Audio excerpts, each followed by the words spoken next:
Hello everyone, आप सब कैसे हैं। मैं उम्मीद करता हूं कि बहुत अच्छे होंगे और अपनी पढ़ाई को बहुत अच्छे से कर रहे होंगे। मैं Akash Kumar Badana ICT virtual classroom में आपका बहुत बहुत स्वागत करता हूं मेरे प्यारे बच्चों। जैसे आपको पता है मेरे प्यारे बच्चों, बेसिकली हमारी आपका जो है मेरे प्यारे बच्चों 12th क्लास है हमारी इकोनॉमिक्स हम लोग देख रहे हैं। BSc उपभोक्ता के व्यवहार का सिद्धांत को हम लोग पढ़ रहे थे। तो कल हमने उपभोक्ता के व्यवहार के संबंध व्यवहार को पढ़ने का प्रयास किया। सबसे पहले हमने पढ़ा इसमें उपयोगिता, यूटिलिटी के बारे में पढ़ा। चलिए एक बार आप लोग यूटिलिटी को देखिए कि उपयोगिता होती क्या है और किस रूप में आप इसको व्यक्त करते हैं उपयोगिता को, और उपयोगिता के आपके लिए मायने क्या हैं। ये सारी चीजें ध्यान रखना बड़ा जरूरी है कि आपके अनुसार क्या है उपयोगिता। ठीक है। और उपयोगिता के अलावा हम लोगों ने इसमें एक चीज करने की कोशिश की, गणना उपयोगिता और विश्लेषण की हम लोग बात कर रहे थे। क्या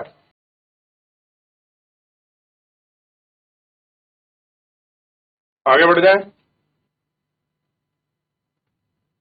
सीमांत उपयोगिता को आप लोग देखिए कि सीमांत उपयोगिता क्या है, क्या इसके मायने हैं, किस तरीके से हम लोग इसको देखते हैं। ठीक। और किसे कहते हैं सीमांत उपयोगिता, क्या इसकी चीजें हैं, कुल उपयोगिता, तालिका, रेखांकन, इन सब चीजों को हम लोग कैसे व्यक्त कर सकते हैं, ये इसमें दिखाने का प्रयास किया गया है। तो इतना कल हम लोग देख चुके थे और हम लोग सीमांत उपयोगिता को निकाल चुके थे। ये सारे सारणी, एकल वस्तुओं की मांग, हासमान हम लोग देख चुके थे। तो यहाँ तक कोई डाउट, कोई क्वेरी किसी बच्चे का? कितना हम लोग देख लिए थे। चलिए आगे बढ़े। आगे देख रहे हैं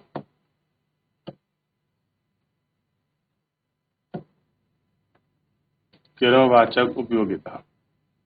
गणनावाचक उपयोगिता विश्लेषण समझने में सरल है, लेकिन उपयोगिता की संख्याओं के रूप में परिमाणन एक इसका बड़ा दोष है।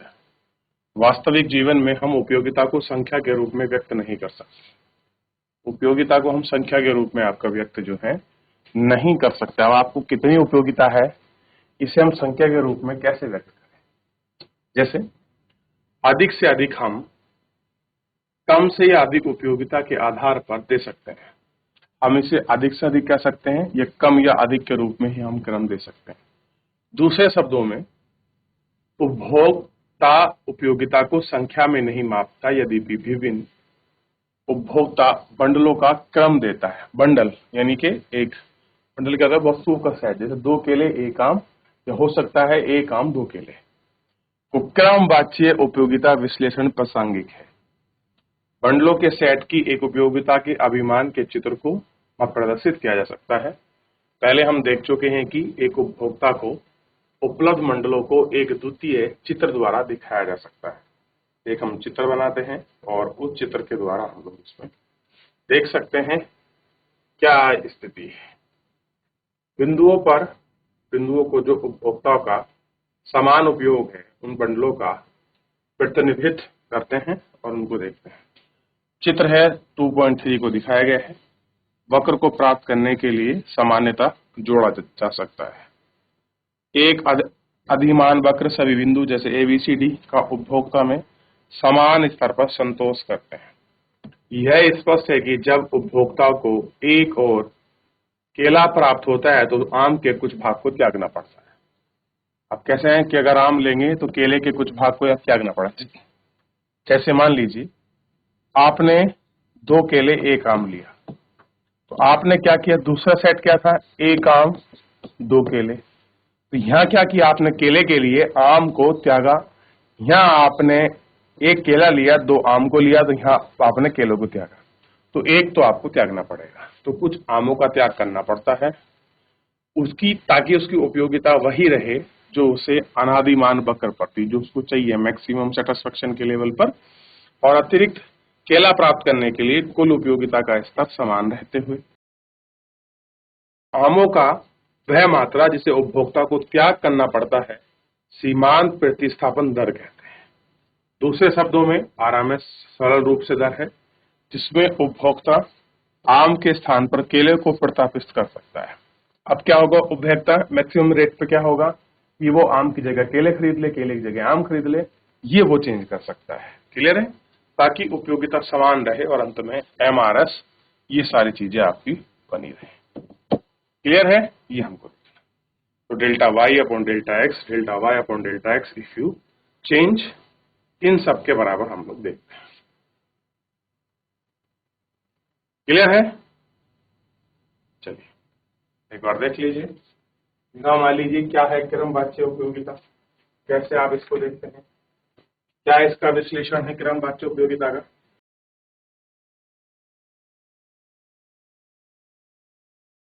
आगे बढ़ जाए, देख लिया तो ना।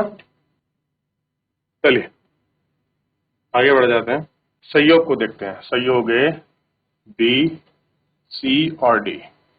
केले की मात्रा 1 है, इसमें केले की मात्रा 2 है और 3 और इसमें 4।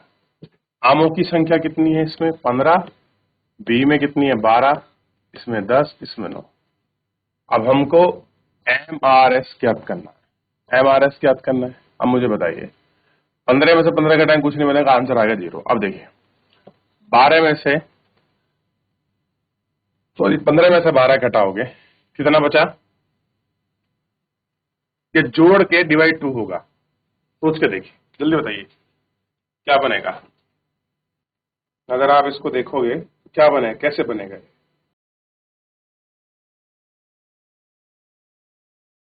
चलिए ढूंढिए, फिर मैं आपको बताऊंगा प्रतिस्मान हर दर क्या है। अब देखिए, आप देख सकते हैं कि उपरोक्त तालिका जैसे हम केलों की संख्या को बढ़ाते हैं तो केले के प्रति एक अतिरिक्त इकाई के लिए हमको त्याग करना पड़ता है। अगर हमने केलों की प्रति इकाई के लिए त्याग किया है तो आमों की मात्रा गिरती चली जाएगी। अगर हम लोग केले की अतिरिक्त इकाई को के लिए त्याग करेंगे तो आमों की मात्रा गिरेगी, यानी केले बढ़ेंगे, आम गिरेगी। अन्य शब्दों में केलों की संख्या में वृद्धि के साथ साथ MRS दर कम हो जाती है। उपभोक्ता के पास जैसे जैसे केलों की संख्या बढ़ती है, केलों के प्राप्त MUR गिरती जाती है। इसी भांति आमों की संख्या में कमी और आमों की सीमांत उपयोगिता बढ़ती है। इस प्रकार केलों की संख्या में वृद्धि होने से उपभोक्ता की मात्रा कम और आमों की मात्रा त्याग की प्रवृत्ति, केलों की बढ़ती मात्रा के फलस्वरूप MRS में गिनने की प्रवृत्ति हासमान दर को नियम कहते हैं। बिंदु ए बिंदु से बिंदु बी पर उपभोक्ता को 3 आम को त्याग कर बिंदु बी से जाने पर आमों को त्याग करने पर सी की बिंदु दिखती है। यह स्पष्ट है कि प्रत्येक अगले क्रेता के लिए उपभोक्ता में थोड़ी सी आमों की मात्रा का त्याग करना पड़ता है। होता क्या है, बहुत सारी थोड़ी सी जो आम की मात्रा है उनका हमको आपको त्याग करना पड़ता है। अनादिमान वक्र की आकृति को देखिए कि जो अनादिमान वक्र है उसकी आकृति कैसी है। उल्लेखनीय कि हास मान सीमा प्रतिस्थापन का नियम है कि अनादि वक्र का को उद्गम के प्रति उत्तल बना देता है, क्योंकि अनादिमान वक्र बनाकर उसकी जांच कीजिए। अनादिमान वक्र की एक अति सामान्य कृति है कि स्थापना पूर्ण और सीमांत प्रतिस्थापन दर नहीं गिरती, यह समान बनी रहती है। उदाहरण के लिए हम इसको देख सकते हैं। अब देखिए सहयोग को दिखाया गया, ABCD तक दिखाया है। 5 रुपए के नोटों की संख्या 1 2 3 4 और 5 रुपए के सिक्कों की संख्या है 8 7 6, गिरती जा रही है। तो यहाँ कैसा रेशा है, यहाँ कैसा रेशो है, इसमें से एक माइनस कीजिए, 1 to 1 का रेशो है, इधर भी 1 to 1 का रेशो है। एक का डिफरेंस, तो इसलिए 1:1 का इसमें रेशो बना हुआ है। क्लियर है? जो यह इन सभी सहयोगों के बीच जहां भी 5 रुपए के सिक्के और 5 रुपए के नोटों का वही सहयोग रहता है जो उपभोक्ता तटस्थ है। उपभोक्ता के लिए कोई भी फर्क नहीं पड़ता कि उसे 5 रुपए का एक सिक्का मिले अथवा 5 रुपए का एक नोट। इसलिए इस बात का विचार किए बिना ही उसके पास 5 रुपए के कितने नोट हैं, उपभोक्ताओं को 5 नोट के बदले केवल एक 5 रुपए का सिक्का त्याग करना पड़ेगा। तो 5 रुपए के नोट के बदले एक 5 रुपए का सिक्के को त्यागना होगा।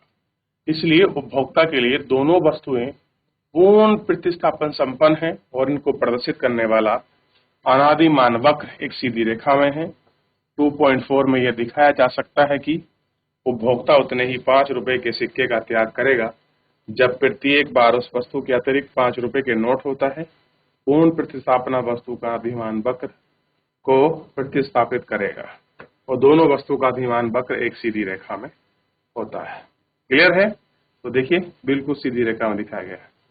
पूर्ण प्रतिस्थापना के लिए दो वस्तुओं का अनादिमान वक्र इस तरीके से, 1 2 3 इन नोट क्या है, इन नोटों के सिक्के हैं, ठीक, और एक 1:1 7 का 2 इस तरीके से दिखाया और बिल्कुल एक सीधी रेखा में ये लोग बने हुए। क्लियर है?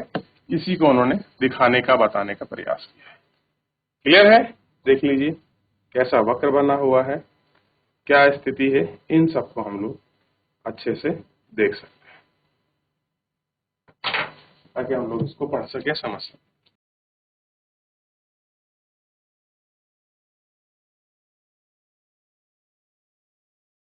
हो गया? आगे क्या देखते हैं?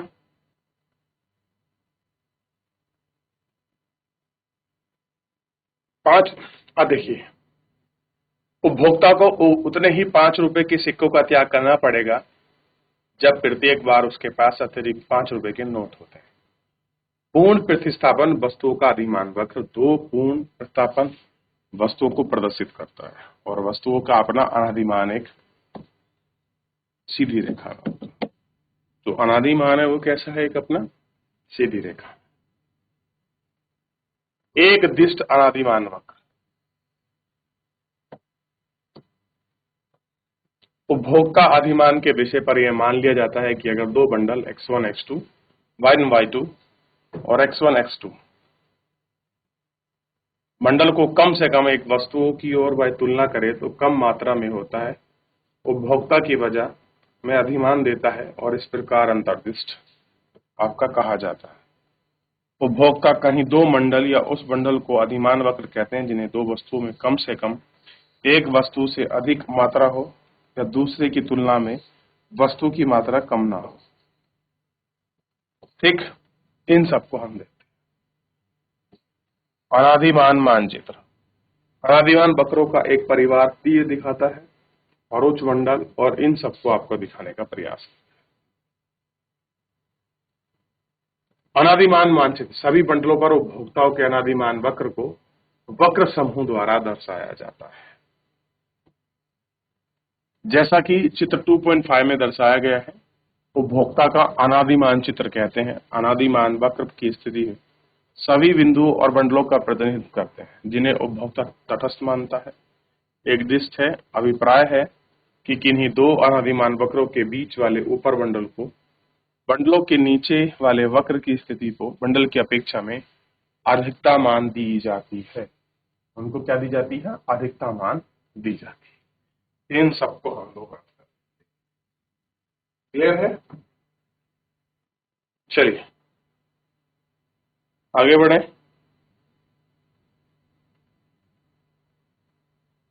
अनादिमान वक्रों के लक्षण और विशेषता। अनादिमान वक्र दाएं से बाएं की ओर ढलवा होता है। कह रहे जो अनादिमान वक्र है वो कैसा है, आपका ध्यान देना है, लेफ्ट टू राइट है।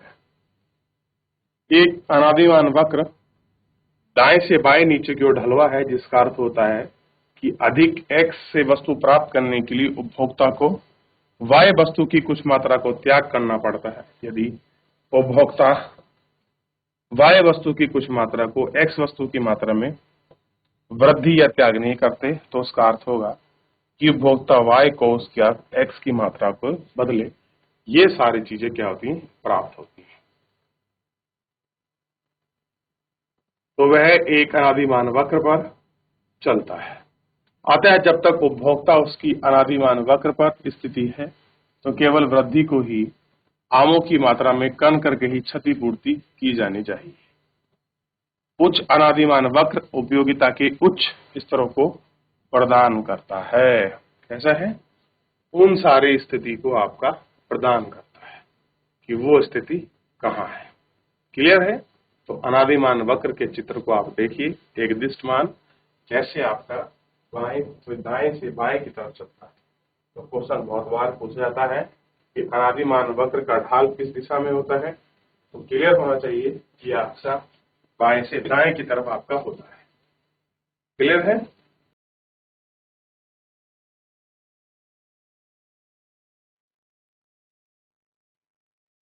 जब तक एक वस्तु की सीमांत उपयोगिता धनात्मक होती है तब एक व्यक्ति सदैव भी उस वस्तु की अधिक मात्रा को प्राप्त करेगा। चाहे वस्तुओं की अधिक मात्रा को संतोष के स्तर पर बढ़ेगा।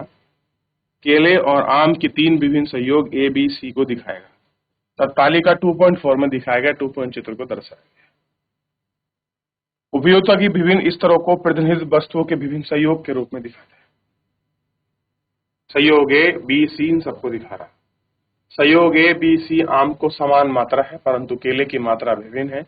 संयोग ए बी सी को अपेक्षा उपयोगिता का स्तर पर प्रदान करेगा, इसलिए बी ए की अपेक्षा एक अनादिमान वक्र पर होगी, अधिक संतोष को व्यक्त करेगा। इसकी भांति बी और सी की अपेक्षा अधिक केले, बी और सी में आमों की मात्रा समान होगी, इसलिए बी सी की अपेक्षा संतरों की उच्च स्तर पर प्रदान करेगा और इनको हम लोग आपका देखेंगे।